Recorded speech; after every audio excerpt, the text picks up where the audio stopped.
You know, there's a quote by Thomas Carlyle. He is was a Scottish essayist and historian, and he wrote, "Go as far as you can see, and when you get there, you'll see further."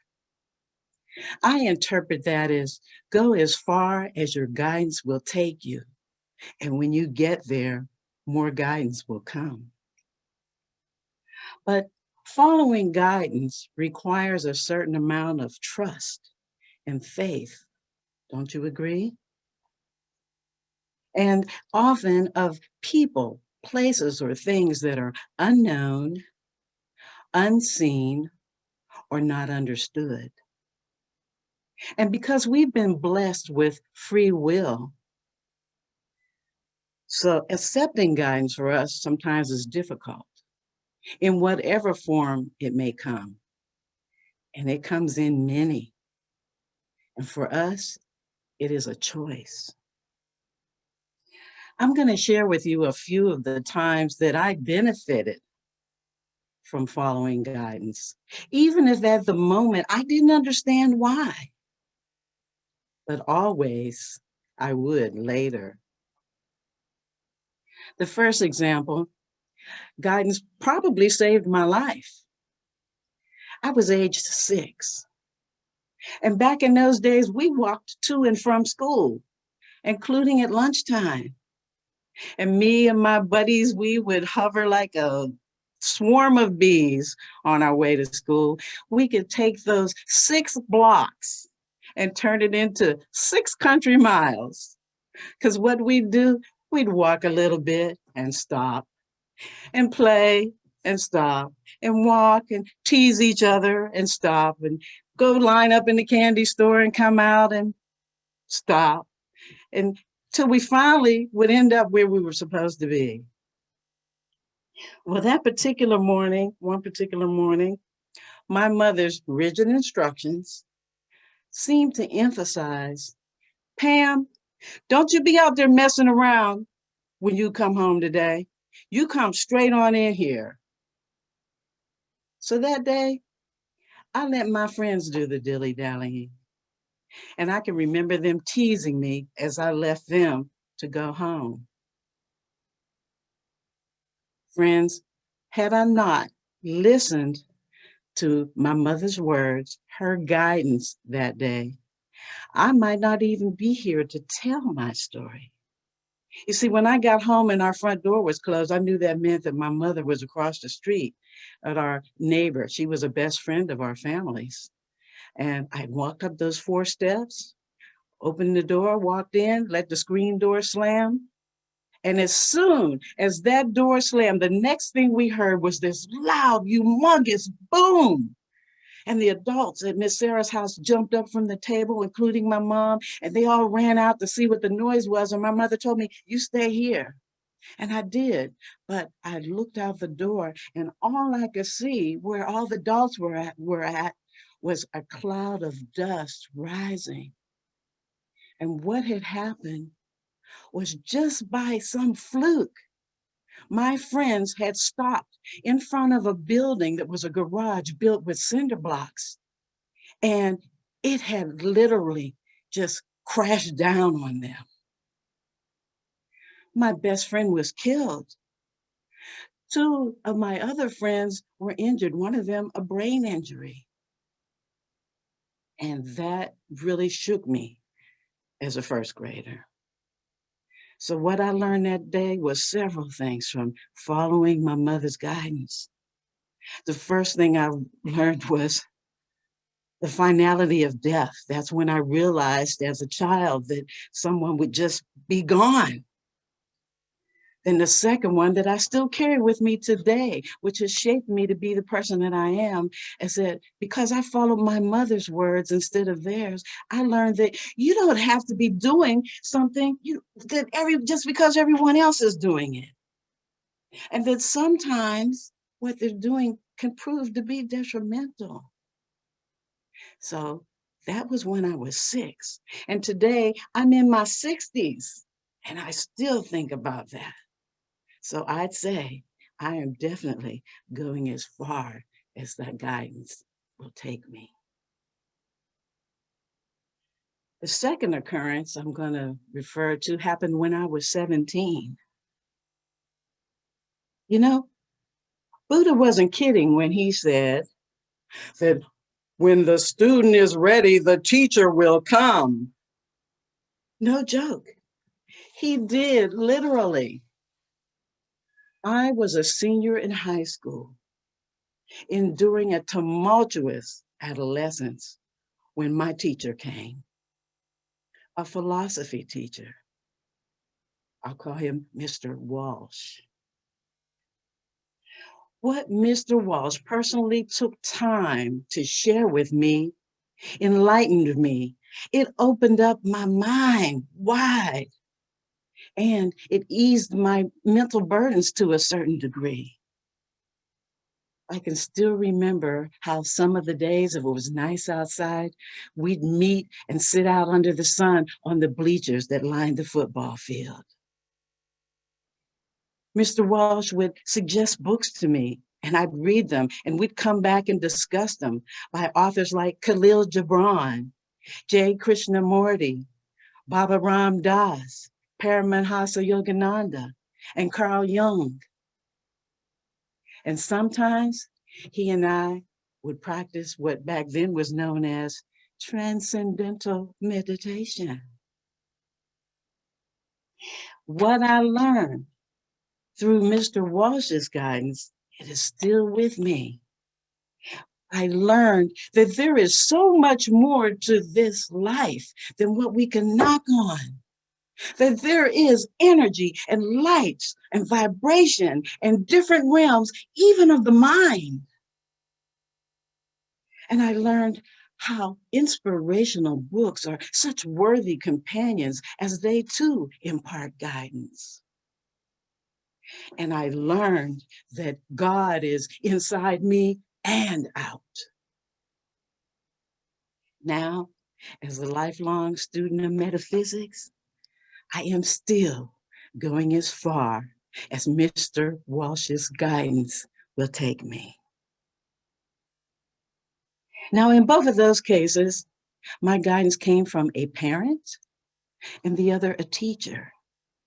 But as I said earlier, guidance comes in many different forms. So let me jump now to age 36. I was pregnant with my last child. And I had a very demanding job. I was what you call a continuity director at a #1 radio station. And I was solely responsible for ensuring that every commercial that was bought and paid for aired according to contract. It was a wonderful job. It was an informal environment. We'd take Fridays and party in the conference rooms. I mean, it was awesome, people-wise, but it was a demanding job. And my pregnancy had the potential to become problematic. And my doctor had put me on a diet. Now, you know, when you're pregnant, there's a tendency to crave all these crazy things. You want pizza, ice cream, or pickles, I guess. And yet I was put on a diet. I actually lost weight while I was pregnant because he wanted to avoid me possibly contracting gestational diabetes. And so here I was, very much pregnant in this very stressful, but really good job. And I'm not really feeling my best because instead of being able to eat for two, I'm just barely eating for one. And one day in my office, I started not to feel well. And it dawned on me, well, I'm just 7 minutes away from the house. I get an hour for lunch. I could go home and maybe get a nap. So the first time I tried it, worked out fine, but I was a little anxious. I'm laying there on the sofa and probably spent more time in anxiety than I did sleeping because I'm worried about waking up on time to have that 7 to 10 minutes to get back to work. But I didn't let it stop me. I continued to do it. And one day I got there, and as soon as I sat down and got in my comfy position, I fell straight to sleep in the most peaceful way, finally. But what was really unusual was when it was time for me to wake up. I had let go the worry of that. And I kid you not, at exactly 10 minutes before the time it was for me to leave the house, I was awakened by a voice in my ear. It was a soft, velvety whisper. It said, Pam. I woke up and I was looking around and I was a little frightened and I wasn't sure what it was that just happened. But over time, as I kept coming back home at lunchtime to get that little nap that made all the difference in the world, I stopped doubting it. I stopped questioning it. I accepted it, and it happened every day like clockwork, no pun intended. I would hear that voice just 10 minutes before it was time for me to head to work. Now, I never knew what to make of that. I didn't want to question it so much because it was doing me so good. And those pauses really end up becoming so much more than a nap. They had literally become periods of comfort. I felt as if my need for the extra rest was totally understood by someone or something, and that I was doing the right thing by going home and getting the rest, and that I and my baby were being watched over. But by whom or what? I'm not sure. It felt angelic. At the very least, I consider the event to be what's referred to as a synchronicity. That's defined by Carl Jung as being the meaningful coincidence of two or more events where something other than the probability of chance is involved. What I learned from the welcomed, mysterious whispers that guided me into and out of my maternal rest periods was that I was not and am not alone. That comfort and guidance can come to us from sources unknown in forms not previously encountered. And I learned to not doubt and pick and question or fear everything that I do not thoroughly understand with my limited human mind. So once again, I went as far with that guidance as it would take me. And that time, all the way to the conclusion of my healthy pregnancy. So there they are, three crucial periods in my life during which the following guidance has served me well. And I want to ask you, are you feeling open to receiving and following guidance? Not doing so can be an obstruction to your professional, your personal, and your spiritual growth. Why Proverbs 1:5 says, let the wise listen and add to their learning, and let the discerning get guidance. So if I may, I would like you to just take a 60-second break to think about one time in your life that you benefited from following guidance. I ask you to start now.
Thank you.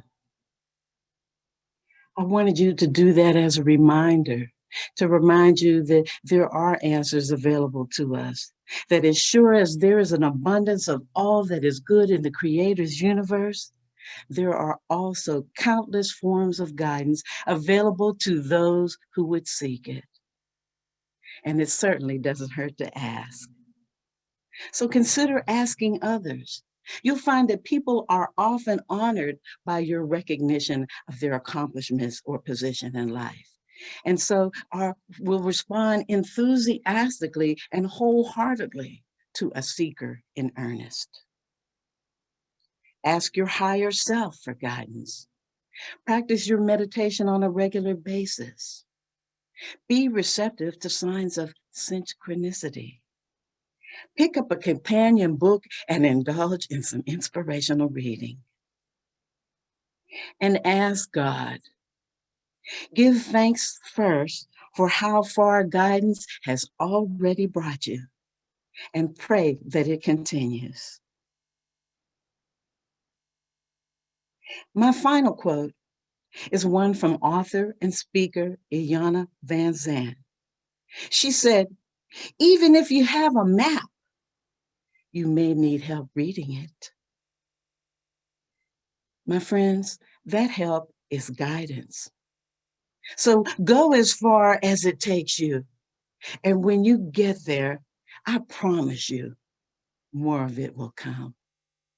Thank you.